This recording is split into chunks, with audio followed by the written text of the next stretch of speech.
Jamhuri ya Muungano wa Tanzania oye! Rais wetu wa Jamhuri ya Muungano wa Tanzania oye!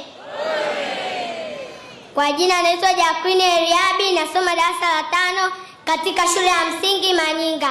Nipo mbele yenu kwa ajili ya kuwakilisha shule zinazotekeleza programu ya Eco Schools kupitia shirika la TFCG Tanzania. Ninatokea mkoa wa Morogoro, wilaya ya Mvomero, tarafa ya Turiani. Nipo mbele yenu kwa ajili ya kuelezea nishati safi ya kupikia katika swala zima la utunzaji wa misitu. Kwanza nitaanza kutoa maana ya nishati safi ya kupikia.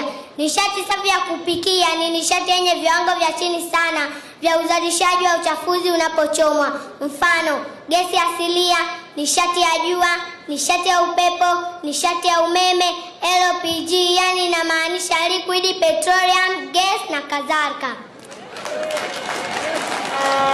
Faida au muhimu ya kutumia nishati safi ya kupikia yamegawanywa katika makundi yafuatayo.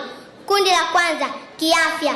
Nishati safi ya kupikia hupunguza magonjwa ya mfumo wa upumuaji. Matumizi ya kuni na mkaa kwa muda mrefu huathiri mfumo wa upumuaji, hivyo huzalisha hewa ya carbon ambayo hewa ya carbon si rafiki wa binadamu. Kundi la pili, kimazingira. Kwanza, nishati safi ni rafiki wa mazingira kwa sababu haizalishi hewa chafu. Pia husaidia kupunguza kasi kubwa ya ukataji wa miti kwa ajili ya kupata kuni na mkaa, hivyo misitu yetu inabaki kuwa salama. Kundi la tatu, kiuchumi. Ingawaje gharama za awali si rafiki, lakini matumizi yake ni ya muda mrefu. Kwa maana hiyo sasa huokoa pesa na muda. Pia nishati safi huzalisha ajira. Kundi la 4, kijamii. Kuboresha maisha ya kila siku, yani jamii badala ya kwenda porini kukata miti kubeba mizigo ya kuni na mkaa, wanaachana na kadhia hiyo na afya zao zinaboreshwa kwa kutumia nishati safi ya kupikia, ambayo nishati safi ya kupikia ni gesi, pia isiyozalisha moshi, yani inamaanisha uchafu. Mwisho, hivyo basi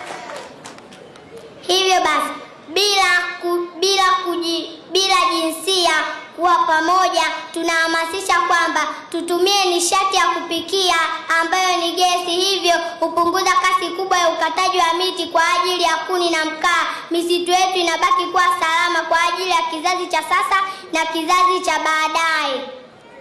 Pia tuwe mabalozi katika kuunga mkono kampeni ya Rais wetu wa Jamhuri ya Muungano wa Tanzania, Rais wetu mpendwa Dr. Samia Suluhu Hassan, ambaye ni kinara mkubwa wa kuhamasisha kwamba tutumie nishati safi ya kupikia ili kasi kubwa ya kukata miti kwa ajili ya kuni na mkaa utoweka, hivyo misitu yetu inabaki kuwa salama. Waziri Mkuu wa Jamhuri ya Muungano